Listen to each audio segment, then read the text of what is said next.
Buenos días, don Guillermo Díaz. Buenos días, don Luis del Pino. Vamos con las noticias de las 7, don Guillermo. Por supuesto, claro que sí.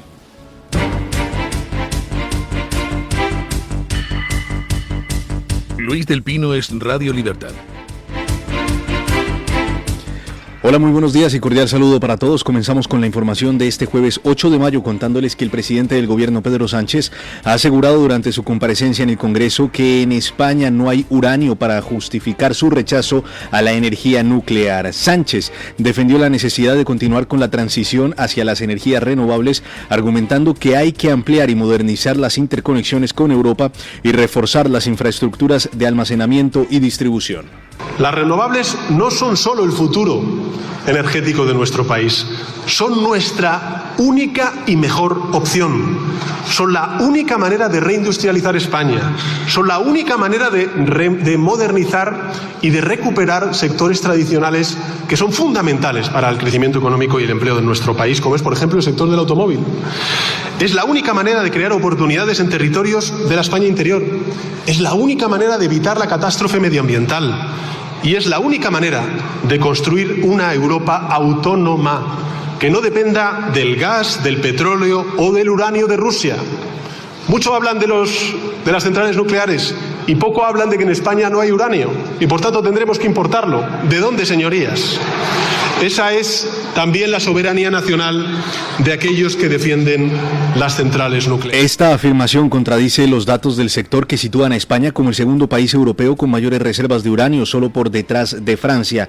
La realidad es que España prohibió la extracción de estos minerales cuando entró en vigor la Ley de Cambio Climático y Transición Energética hace 2 años. Su comparecencia también generó críticas cuando, al abandonar el texto preparado, no supo pronunciar 1/10 y dijo 11avos, provocando comentarios irónicos en redes sociales, como por ejemplo, se le atragantan los ordinariales al pobre.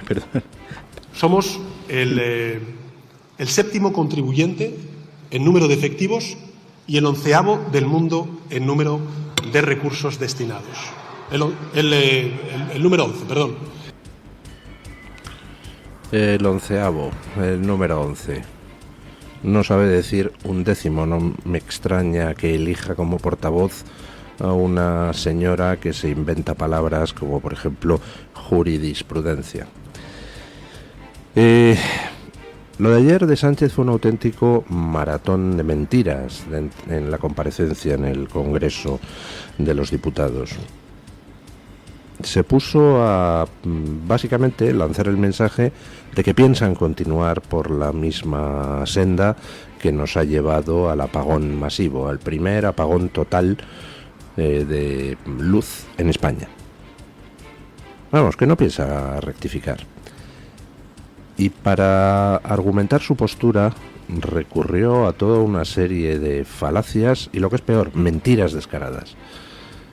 Falacias del estilo de que las nucleares no son la solución porque no se pudieron utilizar para poner otra vez en marcha la red. Eso es a la vez una falacia y una mentira. Falacia porque, claro, eso lo contraponía a las renovables, que son el futuro. Pues oiga, la eólica y la solar tampoco pudieron usarse para poner en marcha la red, porque no están preparadas para eso. Ni la nuclear, ni la eólica, ni la solar sirven para poner en marcha la red después de un apagón total.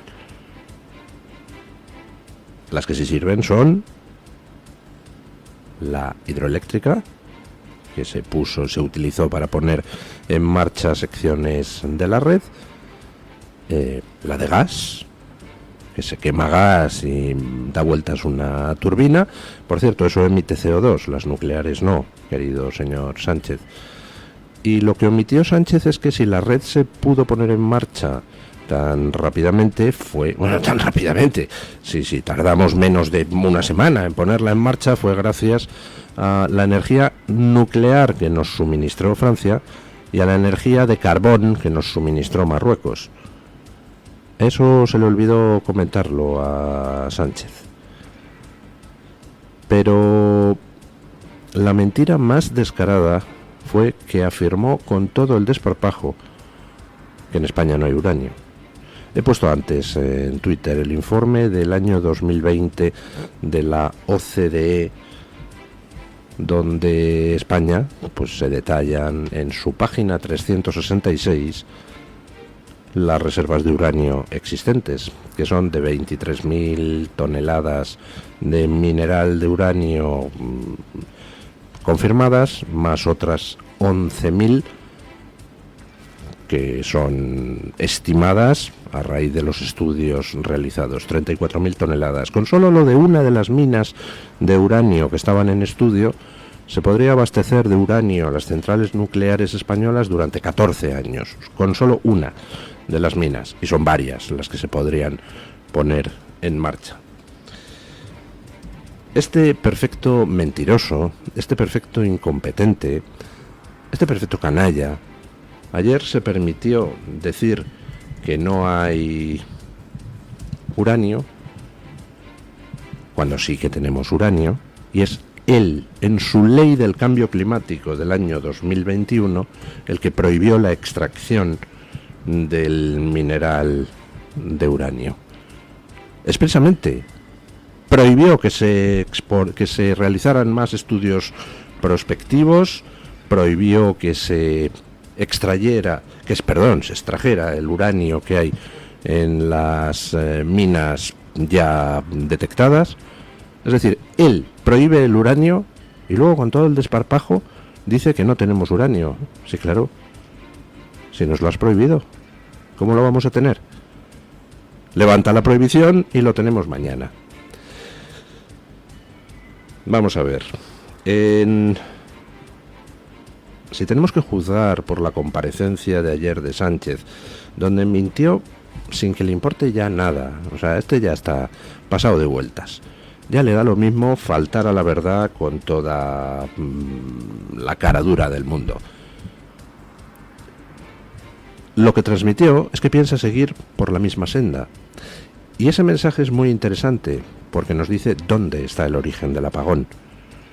El origen del apagón está en que, a diferencia de otros países que sí, que siguen con la matraca de las renovables, pero están poniendo en marcha centrales nucleares porque hace falta un aporte estable de energía, una energía que no sea fluctuante como la de la eólica y la solar, una energía que lleve implícito ese concepto de inercia, es decir, turbinas rotando para poder ajustarse a las fluctuaciones pequeñas de la red. Todos los demás países europeos, salvo Alemania, y porque no lo está haciendo tiene que recurrir a las centrales de carbón, todos los demás países europeos están poniendo en marcha proyectos de nuevas centrales nucleares. Aquí Sánchez a su bola sigue en lo mismo, sigue mintiendo sobre las renovables, sigue mintiendo sobre las nucleares y sigue diciendo que él va a seguir adelante. Y ese es el origen del apagón. Él quería sacar pecho, quería decir: yo soy más verde que todos los demás. Y por su culpa han muerto 12 personas. Por su culpa hemos tenido más de 1.000 millones de euros en pérdidas y el primer apagón total de nuestra historia. Ahora, eso sí, una cosa les digo: ayer Sánchez mintió en todo, incluso en ese mensaje. No va a seguir por la misma senda. Y tengan ustedes por seguro que se va a cuidar muy mucho de meter ahí un 80 o un 100% de renovables en la red, porque provocaría otro apagón. Y no está ya en condiciones de aguantar mucho más Sánchez en la Moncloa. Lo que pasa que eso, aunque lo va a hacer, no lo puede decir, porque si lo dice, si reconoce dónde está el problema, si reconoce que el problema es que se pasaron de vueltas en el mix de las renovables, entonces tiene que reconocer que él es el responsable de las 12 muertes. Es decir, que sería posiblemente responsable de 12 delitos de homicidio, por no mencionar las cuantiosísimas pérdidas a las que vamos a tener que hacer frente, porque el Estado español va a tener que pagar las indemnizaciones dentro de nuestro país y fuera de nuestro país, que ya se va a encargar Portugal de pedírnoslas. Y por cierto, seguimos esperando el informe de las causas del apagón. En Francia ya han hecho públicos los cronogramas de qué pasó en la red. ¿Aquí? ¿Qué pasa? ¿Nos los van a dar o No, que ha dicho el gobierno que ha nombrado una comisión para que estudie, una comisión de expertos, que debe de ser como la de la pandemia, es decir, inexistente, para que estudie a ver qué pasó. Y que va a tardar entre 3 y 6 meses. Para así ver si dentro de 3 o 6 meses ya a la gente se le ha olvidado el apagón. Ya como no han encontrado a quién echarle la culpa, ya a ganar tiempo. En fin, no se crean que es solo Sánchez. Es todo el actual Partido Socialista. Ayer, en el Parlamento Europeo, se iba a discutir el apagón en España y Teresa Rivera se piró del Pleno. Escuchen. Teresa Rivera, vicepresidenta de la Comisión Europea, se ausentó del hemiciclo del Parlamento Europeo cuando iba a comenzar el debate sobre el apagón que dejó a España, Portugal y parte de Francia sin luz el 28 de abril. Su salida generó sorpresa entre los eurodiputados, ya que Rivera es la responsable de Transición Justa en Bruselas y fue quien diseñó el sistema eléctrico español como ministra. El Partido Popular Europeo difundió imágenes de su marcha con el mensaje Sánchez en España, culpando al resto, y Rivera en Europa huyendo. Durante el debate, el comisario de Energía defendió la necesidad de más interconexiones, mientras que Dolors Montserrat acusó a Rivera y a Sánchez de la falta de protección energética y de demonizar la nuclear, a lo que el Partido Socialista respondió que la oposición ataca a los intereses de España. La oposición ataca a los intereses de España. ¿Cuáles son los intereses de España? ¿Matar gente por falta de energía eléctrica? ¿Ocasionar pérdidas millonarias a las empresas españolas? ¿Ocasionar problemas sin cuento a los españoles por la falta de luz? ¿Cuáles son los intereses de España? Teresa Rivera, que se supone que lleva cosas de transición ecológica y paridas de esas, se fue del Parlamento para no escuchar el debate sobre el apagón. O sea, ni le importa como comisaria, ni le importa como española lo que pasó en el apagón. Ese es el respeto que muestra este gobierno hacia los muertos, hacia los damnificados y hacia los españoles, a los que nos debe explicaciones. Nos debe todas las explicaciones del mundo. Sobre el hecho en sí, sobre las estupideces que han llevado a ese hecho. Por ejemplo, eso de querer ser más verde que nadie. Y nos debe también una explicación sobre los intentos de manipulación posterior. Porque a los 3 minutos estaban ya filtrando a medios: esto es un ciberataque.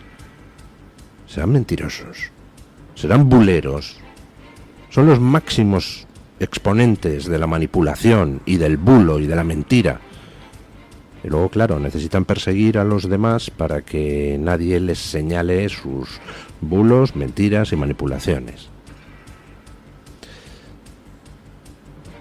Tenemos a una señora, Teresa Rivera, que por cierto es miembro de la Comisión Europea con el voto del Partido Socialista Europeo y del Partido Popular Europeo, que ya tiene 2 en su haber. Primero, la Dana.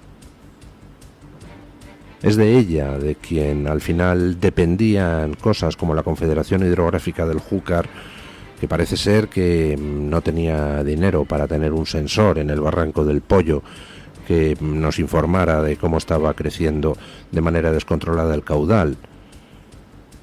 Pero también es la señora que ha puesto en marcha todas estas políticas energéticas suicidas que han conducido al apagón. ¿Qué hace esa señora en la Comisión Europea? ¿Y qué hace, sobre todo, en la Comisión Europea con el voto del Partido Popular Europeo? En fin, una noticia que llega de la Asamblea de Madrid y que me resulta completamente estupefaciente. Escuchen. La mesa de la Asamblea de Madrid, controlada por el Partido Popular, ha rechazado la propuesta de Vox para que Elena del Pilar Ramallo comparezca en la Comisión de Educación. Esta profesora y doctora en Derecho impulsa una modificación legal para prohibir el hijab en las aulas y el burka en espacios públicos. La solicitud fue denegada por falta de concreción en su objeto, lo que tanto Vox como la propia Ramallo han calificado de veto y censura. Mientras Ramallo denuncia ser víctima de una exclusión sistemática, Vox acusa al Partido Popular de tumbar todo lo que no les interesa y señala que el gobierno de Ayuso no quiere que hablemos del hijab porque ellos dicen que no lo van a prohibir. El Ejecutivo madrileño defiende que debe ser cada centro educativo el que decida sobre la presencia del velo en sus aulas en ausencia de una normativa nacional que regule este asunto. El debate surgió tras la polémica manifestación del Sindicato de Estudiantes en Parla a favor del hijab celebrada el pasado febrero. O sea, que cuando hay normativa nacional, el gobierno de Ayuso no puede hacer ciertas cosas porque, claro, es que no puede ir contra la normativa nacional. Y cuando no hay normativa nacional, entonces el gobierno de Ayuso no puede poner normativa porque no hay normativa nacional. Vamos a ver. ¿Es tolerable el hijab en las aulas, sí o no? Esa es la cuestión. ¿Está a favor o en contra el gobierno de la Comunidad de Madrid del hijab en las aulas? No sé, me gustaría saberlo. ¿Considera que debe permitirse o que no debe permitirse? ¿Cómo que depende de cada centro? ¿Por qué depende de cada centro? ¿Por qué no puede pronunciarse el gobierno de la Comunidad de Madrid? Porque no quiere pronunciarse. Porque no quiere entrar en ello. Prefiere que sea en los centros donde puedan maniobrar convenientemente los sindicatos de profesores de izquierda para que se siga permitiendo el hijab. ¿Es aceptable en las aulas, sí o no, señora Ayuso? E independientemente de si sí o si no, o sea, puede usted defender la postura que le dé la gana, pero vetar a una compareciente en la Asamblea de Madrid para que no se plantee el debate o para que no exprese su postura. Elena Ramallo está peleando por que se prohíba el hijab en las aulas. Y hombre, a mí me parece que deberíamos escuchar su testimonio. No sé, debe ser que Ayuso no considera que sea interesante ese testimonio y sobre todo no considera importante pronunciarse sobre un tema que tiene numerosas implicaciones. Porque cuando tú empiezas a permitir que se generalicen ciertos símbolos, lo que pasa al final, señora Ayuso, es que las chicas musulmanas que no les da la gana ponerse el hijab terminan teniendo solo que poner por presión social de sus compañeros masculinos y femeninas. No sé, a mí me parece que eso es algo que hay que cortar. Fundamentalmente porque una vez que han ganado la batalla simbólica, por supuesto, lo siguiente es ganar la batalla argumental. Y rechazar los valores de una sociedad que se supone que defiende, pues hombre, que las mujeres deberían poder ir vestidas como les dé la gana y que los símbolos de sumisión pues no son muy recomendables como norma. Hay gente muriendo por no querer ponerse el velo. Hay mujeres a las que matan en Irán porque no quieren llevar velo.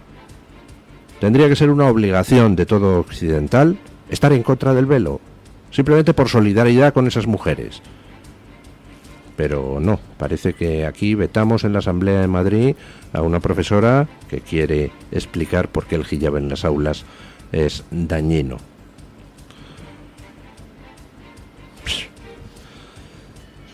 Ya saben ustedes que Netanyahu, el primer ministro israelí, no puede entrar en Francia. Macron lo ha dejado claro, porque a Netanyahu le persigue una orden de detención del Tribunal Penal Internacional que ha sido tomado por la progresía más proislamista y más infecta. Y Macron es muy obediente con el Tribunal Penal Internacional. Estados Unidos ya ha dicho que que pasa del Tribunal Penal Internacional, y es más, ha puesto en marcha sanciones a los miembros del Tribunal Penal Internacional. Hungría ha dicho que se pira también. Macron no, Macron es muy obediente y prohíbe a Netanyahu ir a Francia. Pero recibe ayer, con todos los honores, al nuevo líder sirio, al líder de ese país donde las milicias islamistas acaban de matar a 10.000 personas, prácticamente todas civiles, por ser drusas, cristianas o chiitas. O sea, al líder islamista sí le da la bienvenida en Francia y le recibe con honores de jefe de Estado. Hombre, escuchen. El presidente francés Emmanuel Macron ha recibido este miércoles a Ahmed al-Sharaa, también conocido como Abu Mohamed al-Golani, en lo que supone la primera visita del líder sirio a Europa. Durante el encuentro, Macron reafirmó el apoyo de Francia a la construcción de una nueva Siria libre, estable y soberana, y enfatizó sus exigencias al gobierno sirio, entre las que destacan la estabilización regional y la lucha contra el terrorismo. Esta reunión llega en un momento delicado, ya que las nuevas autoridades sirias, con raíces en la red yihadista de Al-Qaeda, han enfrentado severas críticas tras los enfrentamientos sectarios de marzo, que dejaron más de 1.700 muertos, principalmente alawitas, en zonas costeras. A pesar de la promesa del gobierno sirio de ser inclusivo en un país multiconfesional y multiétnico, recientes choques con comunidades drusas y denuncias de ONGs sobre abusos han generado dudas sobre sus verdaderas intenciones.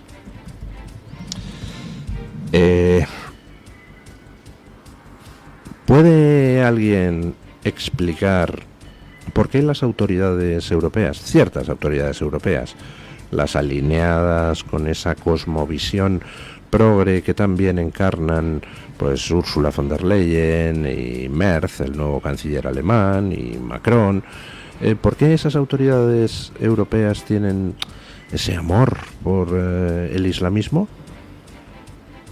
¿Por qué tienen ese amor por tratar de tender lazos con China? ¿Por qué tienen esa aversión a adoptar sanciones contra Irán? ¿Por qué siguen subvencionando la dictadura cubana? ¿Por qué han hecho todo lo posible por apuntalar a Maduro en el poder? ¿Por qué tenemos una casta infecta en la Unión Europea que se ha hecho con los mandos y que está convirtiendo en Europa en un aliado de todo lo peor, de toda la escoria del mundo mundial? ¿Me quieren ustedes contar? ¿Hay alguna razón que a ustedes se les ocurra? Porque a mí se me ocurren dos que no son incompatibles entre sí. Una, porque en el fondo les molan esos regímenes. En el fondo odian a Occidente y además pues les gustaría a ellos tener un régimen igual de autocrático que esos otros regímenes con los que parece que disfrutan codeándose. Esa sería una razón ideológica. La segunda razón, la razón monetaria. ¿Cuántos hay en la Unión Europea cobrando de dictaduras infectas? ¿Cuántos hay cobrando dinero de regímenes islámicos? ¿Cuántos hay cobrando dinero de China? Porque de Rusia ya sabemos que cobraban. Al menos un ex primer ministro francés, un ex primer ministro alemán. Fue dejar el puesto de primer ministro y pasaron a trabajar directamente para empresas de Putin. Así que, pues hombre, no hay que ser muy conspiranoico para sospechar que también cobraban antes, mientras eran primeros ministros. ¿Cuántos hay ahora cobrando de dictaduras externas? ¿Cuántos hay cobrando de enemigos de Occidente? Estamos viendo como cada 2 por 3 sale un escándalo nuevo en Bruselas. Los que cobran de Qatar, los que cobran de Marruecos, los que cobran de China. Ahora leía antes de ayer que se está mirando también las irregularidades que pueden haber existido en la oficina de la Comisión Europea que se encarga del tema de las leyes de asilo y de los sistemas de asilo. ¿Cuántos están metiendo la mano en la caja? Y sobre todo, ¿cuántos están metiendo la mano en la caja con el resultado de implantar políticas en Europa que van contra Occidente, que van contra los propios ciudadanos europeos? Bueno, en Colombia pues se han producido dos detenciones que no sé si sorprenderán a alguien. Escuchen. El expresidente del Senado, Iván Name, y el expresidente de la Cámara de Representantes, Andrés Calle, han sido detenidos en Colombia por presuntamente recibir sobornos para apoyar iniciativas del gobierno de Gustavo Petro. Name fue arrestado en su residencia de Bogotá, mientras que Calle se entregó voluntariamente a las dependencias de la Fiscalía tras orden emitida por la Corte Suprema de Justicia. Ambos están imputados por los delitos de cohecho y apropiación de recursos públicos vinculados a una investigación por corrupción en la Unidad Nacional de Gestión del Riesgo. Según las autoridades, habrían recibido pagos del equivalente a 610.000 euros en el caso de Name y 200.000 euros para Calle durante su mandato como líderes parlamentarios entre julio de 2023 y julio de 2024. Bueno, no sé. Salta la sorpresa en Colombia. Corrupción en el entorno de Petro. No puede ser, don Guillermo. Corrupción en el Senado y corrupción en la Cámara de Representantes, es decir, en el Poder Legislativo. Ambos fueron presidentes en el periodo entre... Pero para favorecer a Petro. Para favorecer a Gustavo Petro, exactamente. Ajá. Y llama la atención porque ambos pertenecen al Partido Liberal, que es un partido que supuestamente es de la oposición. Es de la oposición a Gustavo Petro. Recordemos que el Senado está abarcado en su mayoría por la oposición a Petro. Petro, él es el presidente del gobierno, pero no tiene mayoría en el Senado, por lo cual tiene que recurrir a estas prácticas ilícitas que se están investigando, eso sí, presuntamente, de pagarle a estos presidentes para que apoyen sus iniciativas. Bueno, llama la atención que ambos son del Partido Liberal, el Partido Liberal que en su época, junto con el Partido Conservador, representaban el bipartidismo en Colombia. Podemos hacer el símil, el Partido Liberal, PSOE, el Partido Conservador, el Partido Popular, pero que desde inicios de este siglo, estos partidos han venido perdiendo fuerza en el electorado colombiano, sobre todo en cuanto a las elecciones ejecutivas, a las elecciones presidenciales, también alcaldías, pero no en el Senado, porque se maneja mucha corrupción en los votos parlamentarios. La verdad es que está bien pensado por Petro. Si no gano las elecciones para el Senado, compro al presidente del Senado y me fumo un puro. Exactamente. Lo que pasa es que es paradójico porque Petro en su faceta como parlamentario denunciaba este tipo de cosas en su momento. No me diga que se contradice su actividad como presidente con su actividad, con lo que decía como parlamentario. Y simplemente para finalizar este comentario le cuento que en su momento estos dos partidos, el conservador y el liberal, eran rivales políticos. Ahora se ven que van juntos a una y se suman al árbol que más sombra les dé. O sea que uno era el PP, otro era como el PSOE y ahora los dos juntos son como el PP-PSOE. Exactamente. Vale. Bueno, ya ven ustedes, en todas partes cuecen habas.